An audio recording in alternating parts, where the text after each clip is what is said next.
नमस्कार, भव्यश्री न्यूज से मैं नूपुर। आज हम आपसे कुछ रोचक प्रसंग की बातें करेंगे। बात हम आपसे कर रहे हैं लंका में आग किसने लगाई। तो सभी लोग जानते हैं श्री हनुमान ने आग लगाई। उसमें कारण बनी माँ सीता। सीता का अपहरण अगर नहीं होता तो लंका जलाई नहीं जाती। लेकिन क्या आपको मालूम है कि शिव के ही अवतार में हनुमान का जन्म हुआ और ये अवतार क्यों लिए? शिव लंका जलाने के लिए। अब आप कहेंगे कि शिव लंका क्यों जलाएंगे?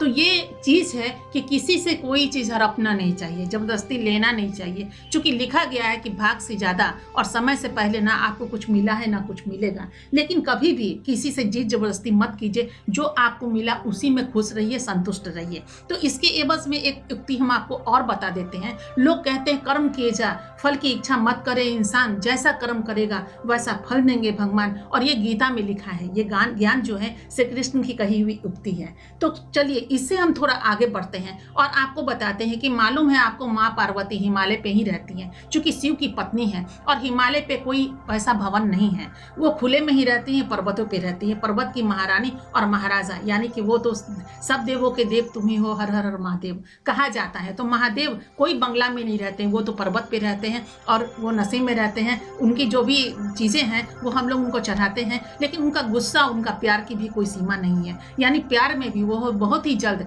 घुल मिल जाएंगे। आप कुछ भी मांगिए वरदान वो दे देते हैं। लेकिन अगर उनको गुस्सा आ जाए तो माँ पार्वती के अलावा कोई भी किसमें दम नहीं है कि उनके गुस्से को कोई शांत कर दे। तो हम बात कर रहे हैं कि जब शादी हुई थी तो महालक्ष्मी और उनके पति विष्णु दोनों मिलने गए थे माँ पार्वती जी से। और वहाँ पे मिले तो फिर होता है ना गेट टुगेदर, आप हमारे यहाँ आइए फिर हम आपके यहाँ आएंगे। लेकिन जब माँ पार्वती गई विष्णु भगवान के यहाँ तो लक्ष्मी के पास तो किसी चीज की कमी ही नहीं थी। वैसा घर आलिशान सब कुछ नक्काशी दिया हुआ। जब वो प्रवेश की तो इतना अच्छा लगा। तो वो जब वापस लौट करके आई तो फिर अपने शिव से कहती हैं कि शिव आप हमारे लिए क्यों नहीं कुछ ऐसा महल बनवाते? सबके पास महल देखती हूँ लेकिन हम तो पर्वतों पे ही रहते हैं, मेरे पास कोई छत नहीं है, खुले में रहते हैं। तो शिव ने कहा कि नहीं देवी, जहां हम हैं वहीं आप हैं। क्योंकि अर्धांगिनी आधे अंग की मालकिन तो आप हैं, तो जहां पति रहेंगे पत्नी भी तो वहीं रहेंगी, क्योंकि पत्नी का ये फर्ज होता है। तो माँ पार्वती थोड़ी हटी हुई थी, वो जिद कर ली, नहीं लोग हमारे पास आते हैं, मेरी सखियां, मेरी बहनें, मेरे परिवार आते हैं तो कहते हैं क्या पार्वती तुम्हारे पास सब कुछ है लेकिन तुम यहीं पर्वत पे रहती हो, हम लोग को यहाँ मिलने आना होता है। तो वो जिद जब पकड़ ली तो बोली कि ऐसा भवन मेरे लिए बनाया जाए जो सबसे अव्वल हो, सबसे खूबसूरत हो, वैसा कुछ जहां में हो ही नहीं। तो शिव ने बनवाया लंका, यानी वही सोने का लंका जो है वो माँ पार्वती के लिए फिर रातों रात बनाया गया, बहुत ही खूबसूरती से, जिसका कोई दोबारा कोई उसकी तुलना ही नहीं कर सकता था। ऐसा भवन बनाया गया। अब बात आ गई जो भवन बन गया तो फिर बात विश्वकर्मा जी बोले कि भवन तो बन गया, अब इसके आगे की जो बात है उसका मुझे आदेश दीजिए।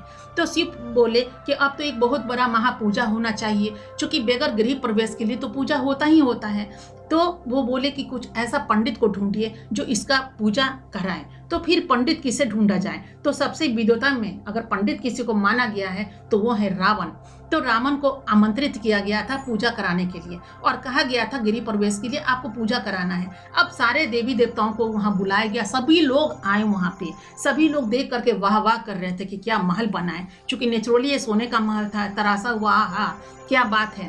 तो जब वो पूजा पे बैठे तो पूजा पूरा हुई। पूजा पूरे होने के बाद एक दक्षिणा होता है जो दक्षिणा पंडितों को दिया जाता है। तो उन्होंने कहा, माँ पार्वती ने और शिव ने कहा, बोलिए पंडित जी आपको क्या दक्षिणा दिया जाए? तो उन्होंने कहा, जजमान जो आपको देना है वो दे दीजिए, आपसे क्या मांगे। फिर भी वो तो भोले बाबा थे ना, उनके पास किस चीज़ की कमी थी? और माँ के पास तो माँ ही है। बोले नहीं, जो आप मांगेंगे हम वही देंगे। तो फिर उन्होंने कहा था जो मांगेंगे आप प्रॉमिस करते हैं। प्रॉमिस का मतलब आप वादा करते हैं कि जो मांगेंगे आप दे दीजिएगा दक्षिणा में। माँ पार्वती बोली कि हाँ हाँ आप मांगिए, ऐसा कोई भी चीज़ नहीं है जो हम आपको नहीं दे सकते हैं। क्योंकि उनका बल कहाँ था, एक तो अपने आप में वो शक्ति की देवी हैं और दूसरा शक्ति जो है वो भोले बाबा उनके पास है। क्योंकि यही दोनों तो हैं पूरी सृष्टि के निर्माता। और अगर हम आप जो भी करते हैं, जितने भी रूप आए हैं वो शिव के ही रूप आए हैं। तो फिर उन्होंने बोला कि तो जजमान आप ऐसा कीजिए, ये जो महल है वही मुझे दक्षिणा में आप दे दीजिए। माता पार्वती का तो होश ही जाता रहा, लेकिन वचनबद्ध हो गई।